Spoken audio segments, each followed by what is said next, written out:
ఈరోజు మన కిచెన్‌లో సింపుల్‌గా అయిపోయి టేస్టీగా ఉండే ఒక సూపర్ రెసిపీ ప్రిపేర్ చేద్దామా? అదేనండి స్టఫ్డ్ క్యాప్సికమ్ ఫ్రై. క్యాప్సికమ్ అంటే యూజువల్‌గా కర్రీస్‌లో, ఫ్రైడ్ రైస్ కానీ ఇలా మసాలా స్టఫ్ చేసి ఫ్రై చేస్తే టేస్ట్ నెక్స్ట్ లెవెల్ ఉంటుంది. హాయ్ అందరికీ, welcome back to our channel రుచుల రహస్యం. మన ఛానల్‌ని ఫస్ట్ టైం చూస్తున్నారా? అయితే ఒకసారి ఛానల్‌ని విజిట్ చేయండి. రెసిపీస్ మీకు హెల్ప్‌ఫుల్‌గా అనిపిస్తే సబ్స్క్రైబ్ చేసేయండి. అలాగే ఈ స్టఫ్డ్ క్యాప్సికమ్ ఫ్రైకి ఒక లైక్ చేసి మీ ఒపీనియన్‌ని కమెంట్ చేయండి. ఈ క్యాప్సికమ్ ఫ్రైకి చిన్నగా దొరికే క్యాప్సికమ్ అయితే తీసుకోండి.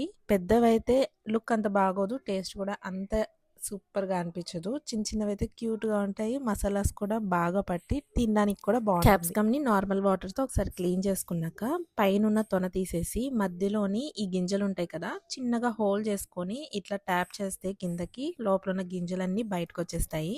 క్యాప్సికమ్ స్టఫ్ చేసుకోవడానికి ఇలా ప్రిపేర్ చేసుకోవాలన్నమాట. వీటినన్నిటిని ఒక సైడ్కి పెట్టేద్దాము. నేను ఇక్కడ చిన్న సైజ్వి ఓ 5 తీసుకున్నాను. స్టఫ్ ప్రిపేర్ చేసుకోవడానికి ఆనియన్ యూజ్ చేస్తాము. సో చిన్న మీడియం సైజ్ ఆనియన్ అయితే సరిపోతుంది. ఇలా చిన్నగా కట్ చేసుకోండి.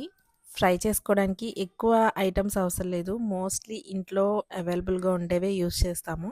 చూసారు కదా, ఇలా రఫ్గా చిన్నగా కట్ చేసుకొని పక్కన పెట్టుకోండి. ఇప్పుడు స్టవ్ మీద ప్యాన్ పెట్టుకొని అరౌండ్ 1 టీ స్పూన్ వరకు ఆయిల్ వేసుకున్నాక 2 స్పూన్స్ వరకు పల్లీలు వేసుకొని ఫ్రై చేసుకోవాలి లో ఫ్లేమ్లో. మెయిన్గా పల్లీలు లోపల పచ్చిగా ఉండకూడదు. అన్నీ మంచిగా ఫ్రై అయ్యాక ఇందులోకి ఇప్పుడు 3 స్పూన్స్ వరకు పుట్నాల పప్పు వేసుకోండి.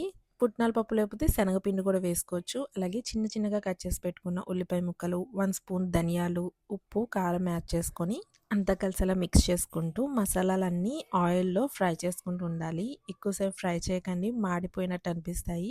జస్ట్ ఆనియన్స్ ట్రాన్స్పరెంట్గా అయితే చాలు. ఇలా ఫ్రై చేసుకున్నవన్నీ కంప్లీట్గా చల్లారాక మిక్సర్ జార్లోకి వేసుకొని కావాల్సి వస్తే వాటర్ కూడా యాడ్ చేసుకొని మిక్సీ పట్టుకోండి. ఎక్కువ వాటర్ యాడ్ చేయొద్దు, లిటిల్ బిట్ వాటర్ చాలు. ఈ మసాలా పేస్ట్ కూడా మరీ మెత్తగా మిక్సీ పట్టుకోకండి. అక్కడక్కడ పప్పులు తగిలేలాగా మిక్సీ పట్టుకుంటే బాగుంటుంది తినేటప్పుడు. ఇలా ప్రిపేర్ చేసుకున్న మసాలాని క్యాప్సికమ్ మధ్యలోకి స్టఫ్ చేసుకోవాలి.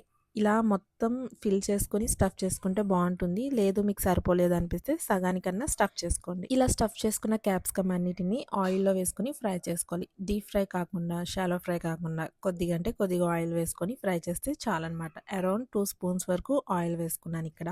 మనం ఇక్కడ స్టఫ్లోకి మాత్రమే సాల్ట్ యాడ్ చేసాము. సో క్యాప్సికమ్ తినేటప్పుడు చప్పగా లేకుండా కొద్దిగా సాల్ట్ యాడ్ చేయండి. అలాగే క్యాప్సికమ్ కుక్ అవ్వడానికి కూడా కొద్దిగా వాటర్ యాడ్ చేసుకోండి. అంటే 2-3 స్పూన్స్ వరకు వాటర్ యాడ్ చేస్తే చాలు. లో ఫ్లేమ్లో పెట్టుకొని మూత పెట్టి ఇలా కుక్ చేసుకుంటూ ఫ్రై చేసుకోవాలి. మధ్యలో మూత తీసి క్యాప్సికమ్ని అటు ఇటు టర్న్ చేసుకుంటూ ఫ్రై చేసుకోండి. అరౌండ్ 10 to 15 మినిట్స్ లోపు ఫ్రై అయిపోతుంది. ఎక్కువ టైం పట్టదనమాట క్యాప్సికమ్ ఫ్రై అవ్వడానికి.